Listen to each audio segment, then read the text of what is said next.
Welcome to Campfire Stories for Kids, an original podcast made by kids for kids. Get ready for some thrills, chills, and even a few laughs. We will be reading our scary stories on our very own Flaming Marshmallow scale. A level 1 through 3 probably won't be so scary. Levels 4 through 7 will be creepy.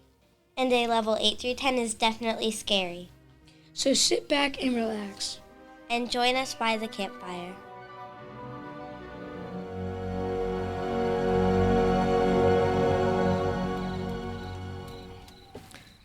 All right, welcome campers. We are going to be doing a live storytelling around the campfire. So welcome to everybody who's listening right now. Find a spot around the campfire. Get yourself cozy. We got a few snacks. All you got to do is just go to your cabinet and find one. Pop it in the microwave, melt some marshmallows, make your own s'mores. Get some hot chocolate. Get yourself cozy. All right, I am here. I am going to be telling the stories today. I'm Counselor Gary, and I have Counselor Amanda. Hey, how's it going? That's right. And we are here to give you some thrills and chills. We have our campfire kids here with us, and we might... That's right. They're all sitting around the campfire. Get your finger out of the fire, sir. Every time. You know what? We tell them to roast the marshmallows, and for whatever reason, somebody wants to put Not the your marshmallow finger. on their finger and put it in the fire. Use the stick. Christian, we Christian, told you. come on, man. It's every time. Every single time. And you know what? He's the one that ate the pine cone. He is. He never learned. Never learned. All right. Well, guys, guess what? So some of them might have some stories to share. And as long as they're good stories, we'll let them share them. And even if they're not, maybe we'll let them share them. Who knows? It's a grab bag of stories today. All right, but let's go ahead and get started with our first story. No, put your hands down. I'm telling the first story. All right, no, they got excited about that one. All right, shh. All right, so I'm going to tell you a ghost legend. All right, this is Lady Skipwith. Now, for those of you who are listening throughout the country, maybe you do live in Virginia. Maybe you've heard of the Skipwith Mansion. Maybe you have not. Maybe you're living somewhere else. Maybe you're in a foreign country. I don't know. We got lots of campers who love to listen to these stories. Mm-hmm. But you're going to learn about the Skipwith Mansion. There was a lady, the Lady Skipwith, and her husband had come to stay at the Skipwith house. And they were invited to the governor's ball, right? So Lady Skipwith and her husband, they had gone, they were having a wonderful time, when all of a sudden, Lady Skipwith's face went pale. It was almost as if she had seen a ghost. And so, without warning, she took off running from the governor's mansion, and there was this large piece of grassy field between the two houses. And as she was running to the other home, she lost one of her shoes, and it made kind of a tap thump sound. And when she got inside of the house, she died. She died. We don't know. It was a mystery. There's a lot of speculation as to what could have caused her death. But from what we understand, she died under mysterious causes. Now, it wasn't foul play. It wasn't like she was killed. She just mysteriously died. But ever since then, it is said that in the evening, outside of the Skipwith Mansion, you can hear the sound of tap thump going up to the house on the stone walkway. And if you're really paying attention and you go at the right time, you can actually see a candlelight that moves from the downstairs to the upstairs bedroom.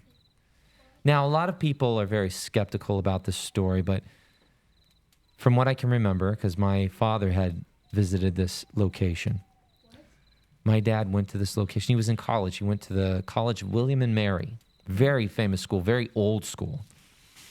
And him and his friends had gone, and they sat on the back fence behind the house, and they heard that tap thump, tap thump. They saw that candle move from the downstairs to the upstairs. But they had talked to somebody, and somebody had told them, they said, well, not a lot of people stay working at this museum, because that's what it is now. It's actually a historical museum. He said, not a lot of people stay working here, especially security. And my dad said, oh, really? Why is that? And he said, well, let me tell you the story about this one guy. This is a young guy. He'd come to work at the museum, wanting to make some extra cash. He might have been in college, and it was just, extra money that he needed. And so he had heard the stories, and he wasn't into the whole ghost thing. Nah, that wasn't for him. So he was there, and he was doing his runs through the museum when all of a sudden he heard a noise. So he went to go investigate. It was over near the staircase. So he starts going up the staircase. As he's going up the staircase, he feels this cold breeze rush by him, almost like somebody was passing him on the stairs. After that, he took off. He left. He said he could not do this job any longer. He was too scared to return to that home. Now, I don't know if they still have those same problems, but they do have ghost tours, and I'm sure if you go on that ghost tour and you talk to your tour guide, they will tell you the same stories, maybe even a few more. You see, when my dad went there, it was back in the 1960s. That's quite a few decades ago. That's a long time. So who knows? Who knows what's happened since then? Now, since we're talking about Virginia, I'll tell you the most famous one around this camp, the Rosewell Mansion. That's right, the Rosewell Mansion. So this home is incredibly old. It took 5 years to build this home, and it was owned by the Page family. And if you could imagine, if the walls of this house could speak, imagine the history that they could tell you, all of the things that happened in and around this home. It would be incredible. Well, back in the 1960s, the home was still owned by the Page family, whoever the surviving member was. And so my dad, at this point, he graduated and he was working for a news affiliate, an NBC news affiliate out of Norfolk, Virginia, had talked to the owner, and they had come to an agreement that they would allow them to go on the property and film and tell the story connected with the Rosewell Mansion. Now, the thing you have to understand is that the Rosewell Mansion at that time and to this day is burned out ruins. But why? There's a lot of questions about that. Some say that a piece of hot coal came out of a fireplace and set fire to one of the rugs and it burned down the house. And this home was so lavish, it was very tall, and each floor of the house had its own fireplace. It was incredible. You can actually Google it and find pictures. It was beautiful. But somewhere, I believe, in the 1800s, it burned mysteriously to the ground. I see somebody pulling out their phone to check it right now. Go ahead, look it up, the Rosewell Mansion. So the plan was that they were going to film a Halloween special at Rosewell, and they were also going to go to a whole bunch of other haunted houses in the area. And so that night, they got everything together, and they got the directions on how to get out to the house. And at this time, you had to take a dirt road out, and you had to cross through a cornfield to get to the home. Now it's actually a state park, and it's government protected. But at the time, like I said, it was still owned by the Page family. So they drove out. They get through this cornfield that they have to walk through, and they set up the cameras. They set up the lights. It's nighttime. It's very eerie, right? You got this burned out house and everything behind them, and they start telling the story. But then all of a sudden, it starts to rain. And so they grab up all the cameras, they grab up all the lights, and they are moving. And they're going through the cornfield. It's still raining, and they look back at the house, and there's this orange glow around the burned out shell of the house. Now, there was an oil refinery down the river, so it could have been coming from that. I mean, burning off the excess oil, that bright glow, nighttime, maybe. So they get back to the car, and they hop in, they drive back to the TV station. And when they get there, you have to understand, in the 1960s, they were shooting on 16 millimeter film, right? And so that film had to be processed, so they develop it. And while they're waiting, they're talking about, how unfortunate it was that it started to rain. And the guy who was the weatherman at the station said, "Whoa, hold on, guys. There was no forecasted rain for this evening, especially not in that area. We didn't even have any reports of rain." And then it hit them. It was almost as if it had rained over the house in that part of the cornfield. Because when they got back to the car, there was no mud underneath the car. There was no mud on the tires. They didn't even have mud on their shoes. It was a dirt road. If it were raining that hard all over the place, would they not have had mud on their shoes? This was weird. When the film was finished going through the processing, they looked at it. The film was blank. There was nothing on there. This was weird. So they thought, okay, let's go back. We'll go back another night. This is interesting. And one of the guys said, well, let me bring my dog, because dogs are sensitive to ghosts, right? They start barking and everything. Right. Yeah. And so they bring Moose. Moose was this big Great Dane, right? And so, again, they go out. They go through the cornfield. They set up the camera, the lights and everything. They're filming. And then all of a sudden it starts to rain again. They got to pack everything up, go back through the cornfield. Now there's horse flies coming out, a swarm of horse flies. And they start biting them. And I don't know if you've ever had a bite from a horsefly. It hurts. It hurts real bad. You get the big red whelps. I'd be out of there. Yeah. So they zip on over to the car. They get to the car. My dad opens it up. There are bloody paw prints all over the car. No. Something had cut Moose's paw, and he had gotten scared. And so he was jumping from the back seat to the front seat. Now, fortunately, the cut wasn't that bad. They got him to a vet. They got it taken care of. They got it bandaged up. He was all right. But they went back to that news station, and they ran that film. And again, it was blank. Again, there was no reported rain. But this time, there was rain in the road, and there was mud everywhere. In fact, they had gotten the car stuck in the mud, and it took them a good while to get out of it. So they thought to themselves, geez, you know what? This is getting really scary. 2 nights now, we've had rain. 2 nights now, nothing has showed up on the film.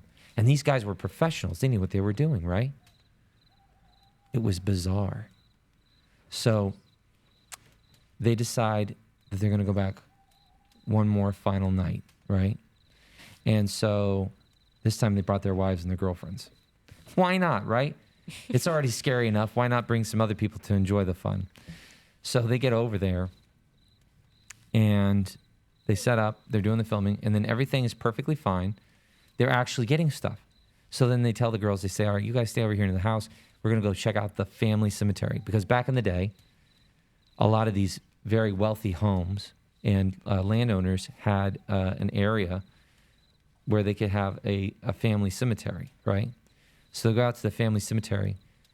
But when they get out there, every single one of the graves is open. There are no bodies.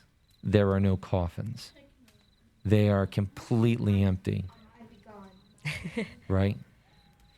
And so they're like, this is maybe a little bit too much. So they decide to hightail it back over to the house. When they get there, they see 2 of the 3 girls. They're like, where's such and so? And the other 2 are like, we have no idea. Now everybody's kind of panicking, right? So they start going around the property. They're trying to find her. They can't find her. And then somebody spots a pale figure sitting in the corner of that house. It's the missing girl. They run over to her. They ask her, what happened? What happened? She doesn't even know. She blacked out, and she ended up in there, but she is crying her eyes out. So they decide to get everything together and hightail it back to the car and leave. They get back to the station. They run the film. Nothing on the film. It was completely blank. Now, what would be causing such a haunt at this house? Well, it's believed that a spirit by the name of Letitia Dalton may have been behind all of these strange occurrences. Now, Letitia was somebody who lived next to the Page home. She was obsessed with this home. She loved it so much, she would have done anything for it. She might have even killed for it. Now, there were 3 accidents associated with Letitia Dalton. She lived around the 1800s. And I've tried myself to try and find evidence of her, but has not worked out very well. But she is a part of the story. So let me tell you a little bit about her. You see, Letitia had 3 accidents associated with her. The first one was her husband. She had fallen in love with a sea captain. But at this time, it was very unbecoming to get a divorce from your husband. So Letitia had to get creative. So, one night, her husband heard his name being called from downstairs. He had the upstairs bedroom. She had the downstairs bedroom. So he came out of his bedroom, and he leaned on the banister in their home. And when he heard his name being called, he came out of his room and he leaned on the banister. And it was almost as if somebody had cut the banister in just such a way that when the right pressure was applied to that banister, it broke and he fell to the bottom. Bye-bye, hubby. Now she was free to marry that sea captain. And how wonderful would that be? She would have all of his wealth, all of his money. But he'd be at sea most of the time, so she could spend it however she wanted to without any kind of worries or cares, right? That's a good deal. It was a good deal. And she did not have to see him. And so the next accident that was associated with Letitia was her sister. Now, of course, Letitia and her sister had epic fights. I mean, it was like a reality TV show before there was reality TV. But this one time, Letitia got really sick. And so she wrote a letter to her sister, and she said, "Oh, dear sister, I need you to come out here. I'm just so ill. Could you forgive me for all of our past squabbles and come now in my hour of need?" So her sister, being a very forgiving person, said, "Okay, sure, why not?" So she shows up, and within hours of her being there, the 2 of them start fighting like cats and dogs. Well, that evening, Letitia called her sister to the room. She said, "Sister, I'm so sorry. I apologize for my bad behavior, but could you please do me a favor? Would you mind going down to the greenhouse and grabbing me some fresh grapes?" "Sure," said the sister. I'd be happy to. So she goes downstairs. And again, it was almost as if somebody had loosened a screw or a bolt or maybe cut something in a certain way. I don't know. But what I do know is that when her sister opened up that door to the greenhouse, 1/2 of it collapsed on top of her. Oh my gosh. Yes. Now, the last accident could reasonably be considered an accident. There was a stable boy who was asked to go and retrieve Letitia's prized racehorse, who had gotten out of its pen. Now, in this area of Virginia, there are a lot of quicksand pits in the marshes. There are critters that live in that marsh that like the taste of human flesh. All I can say, children, is that the stable boy and the horse never returned from the marsh. Now, the stable boy's mother was Letitia's maid. And that night, the maid made Letitia a scrumptious meal. One that was poisoned. That's correct. Folks from miles away could hear the screams coming from Letitia's house. By morning, she was gone. Within weeks or months of her passing away, Rosewell burned to the ground. It's believed that Letitia was so obsessed with this house that not even in death would she give it up. Which brings us back to the story of my father. You see, before he left, he was gifted a brick from that house as a memento, a piece of history that was given to him to keep. So he took this and he took it to Colonial Williamsburg, where he had a friend who worked as a frame maker, and his friend made him this beautiful ornate frame for the brick to sit in. And he took the brick from Rosewell to school because he worked part-time or full-time. He worked as a middle school teacher. And so he brought it in and he showed the brick to his students. And he told them the story about what happened when they tried to film the special. He told them the story about Letitia. And then he asked, is there anybody who would like to touch this brick? Is there anybody that would like to hold a piece of history? There were 3 students who had chosen to touch that brick that day. And there were 3 accidents. The first of the children was having a sleepover at his friend's house and was in the upstairs of a hayloft in a barn, when all of a sudden in the middle of the night, the door to the hayloft mysteriously opened and he rolled out. He rolled out of the hayloft. He fell to the ground, breaking the arm of the hand that touched the brick. Oh, wow.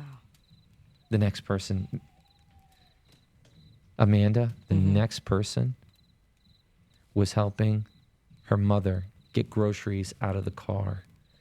She rested her hand right there on the door frame for only a moment when her mother unknowingly closed the door, breaking all of the fingers on the hand that touched the brick. Wow.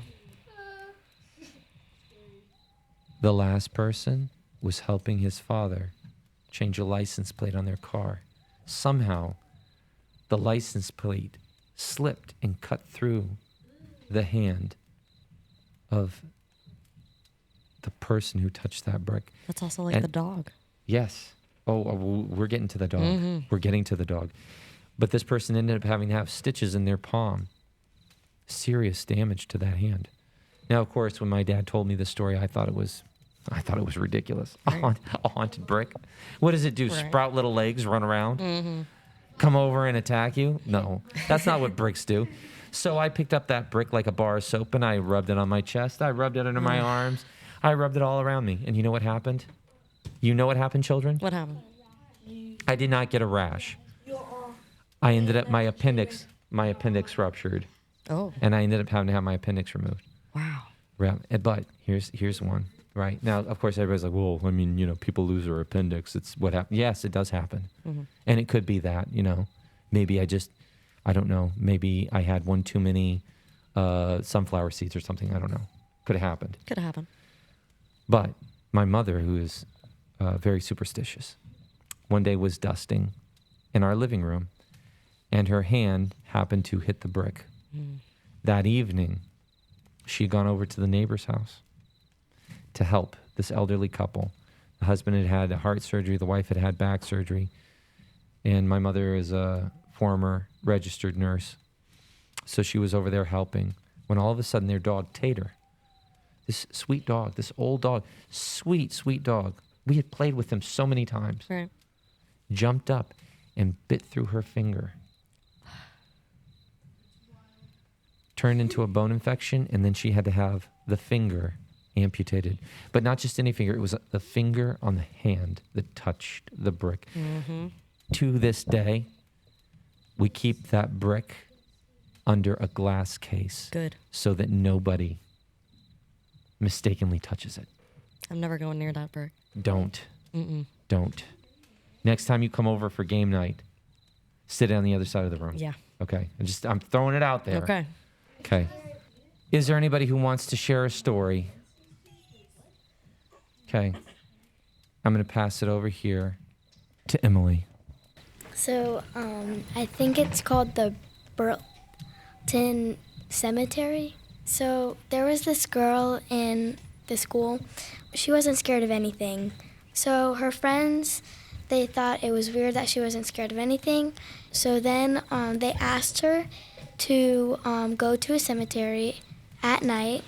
It was the Burlton Cemetery, I don't know, cemetery. And like, it was like a famous like robber and thief and he does a bunch of things. Oh, are you talking about Boot Hill Cemetery? Yeah, Boot Hill Cemetery. And he was a classic. robber and a thief. So she said, fine, I'm not scared of anything. And they told her to stick a knife in his grave and come back tomorrow. Then they would check to see if she actually did it.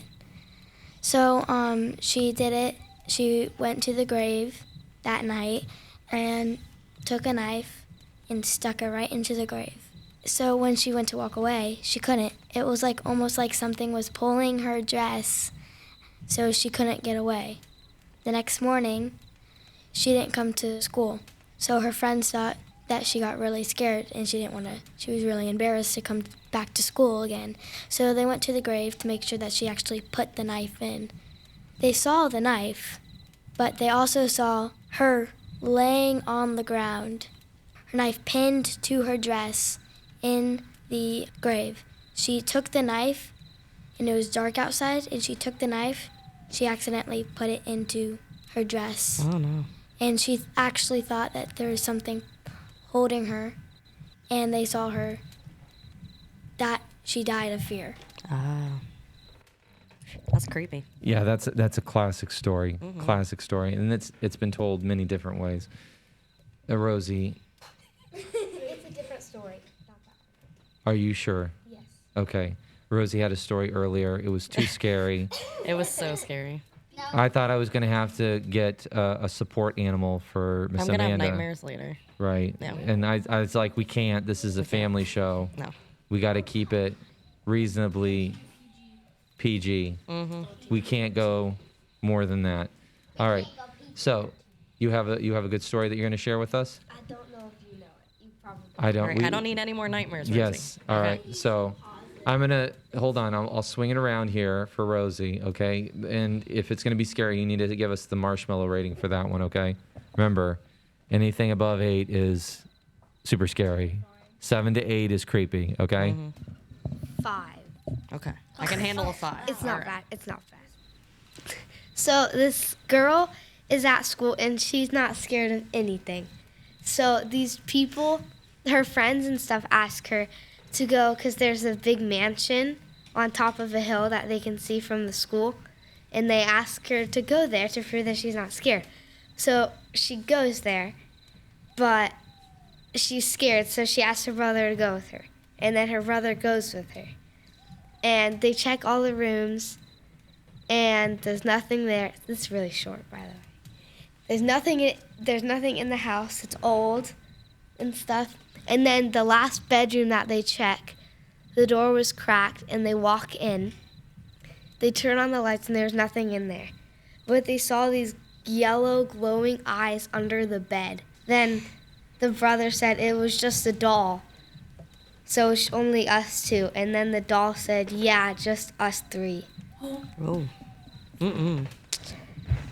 That's a good one. It actually reminds me of a short story I heard. Tell me if you've heard this one before. Okay. Okay. So there was a babysitter that was hired to babysit these 2 kids. And so she gets to the house, and the parents are like, all right, there's money for pizza. You can watch TV. The kids have to be in bed by at least 9. She's like, okay. So most kids go to bed at 9. I'm getting a look over here like 9 o'clock. There's a lot of younger kids.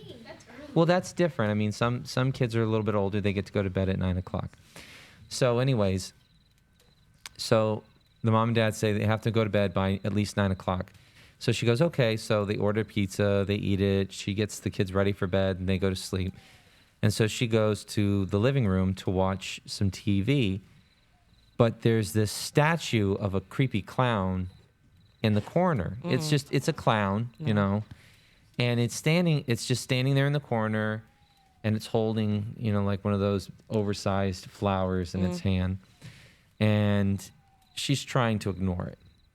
So she's sitting there trying to watch TV, but it's becoming too much. So she goes to the linen closet, and she gets out a blanket, and she throws the blanket over the clown. I would have done the same. Exactly. So then the parents call, and they're like, well, how's it going? She goes, it's great. The kids are down. They ate. They had a great time. I'm just chilling out here. But she goes, I hope you don't mind. I had to put a blanket over that clown statue you guys have in the living room because it's a little too freaky for me, especially being alone in the house. And then the father says this. I want you to go upstairs and I want you to get the kids and I want you to leave the house immediately. Go to the neighbors and call 911. And she goes, why? And he goes, because we don't have a statue of a clown in our house. Wow. Yeah. No, thank you. Yeah. All right, I got one over here. All right, if you guys could swap places. So there was a couple, and they lived in this house, and they began to outgrow it. So they were talking overnight, and they decided to move. When they moved, it was a couple months after they moved, and the husband began to start finding crayons. So he just started to throw them away. And it was a couple days later he started to find more crayons, and then he just threw them away. And then he began to talk to his wife about it, and she said, I've been finding red crayons all over the floor too. And the next day, he finds a trail of red crayons. So he follows the trail, and it follows into a room that's cracked, and he finds red crayons all over the floor. And then on the wall, it's scribbled, Mommy, I'm sorry, can I come out? Ooh, that's creepy. That's creepy. Mm-hmm. Are you saying that the kid is stuck in the wall? Oh, no. Yeah. That's creepy. All right, so we're going to do one more story, and then we'll wrap it up there. All right, this one is Me Ty Dodie Walker. What? Is it scary? Yeah. What would you rate it on the marshmallow scale? Oh, for a marshmallow scale, I would say this is probably like an 8 or a 9. Oh, wow. It's creepy. It's really not that bad, Rose. There was this mansion that was haunted, and this wealthy man had offered $10,000 to anybody who would stay in this house overnight without leaving. They'd have to stay there till morning, and nobody would do it. And the people who tried didn't even last 10 minutes. But there was this young boy, and he was not afraid of anything. And he said, I'll do it, but if I can bring my dog with me. And the guy said, sure, I don't care. Bring your dog, it doesn't matter to me. Whether or not you make it through the night is the most important thing. So he said, okay. So the boy headed up to the mansion, and he got himself settled for the night, had himself a little meal, built a fire in the fireplace. It was actually quite cozy. And he was about to go to sleep when all of a sudden, from the darkness, he heard a voice way off in the distance. And the voice said, Me Ty Dodie Walker. and so he didn't, he just thought it was, it was the wind, it was nothing. But then his dog replied, Leechy Keechy Molly Collie Dingo Dingo. Now the boy was surprised because his dog had never spoken before. And then he heard something scratching up the side of the house, making its way up to the chimney. And he heard the voice again from outside. Me Ty Dodie Walker. And again the dog replied, Leechy Keechy Molly Collie Dingo Dingo. Then he could hear something digging its way down the chimney. He could see bits of ash and bits of the brick fall down and bounce off of the logs burning in the fireplace. And he heard the voice even louder now. Me Ty Dodie Walker. And the dog replied, Leechy Keechy Molly Collie Dingo Dingo. And then all of a sudden, a head fell out of the chimney. It hit the log, sending sparks through the air. It rolled across the ground and landed right in front of the dog. The dog fell over dead. And then the head turned around to face the boy.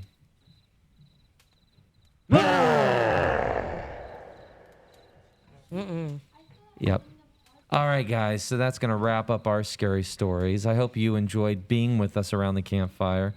Don't worry, because next week we do have some original stories that are going to be presented. We have Kenley and Kinsley, who have their own stories. And then we have another delightful story from one of our other campers, Avienda, who is going to share something particularly creepy. But I don't want to spoil them for you. So until next time, we'll be seeing you guys around the campfire. Well, campers, I hope you enjoyed this week's episode. And don't worry, we'll be back next week with another chilling tale.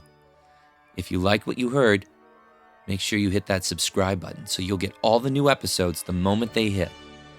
We also want to thank our cast and crew of Campfire Kid players. Also, thank you to our partner, City of Port Orange, for helping and supporting our podcast.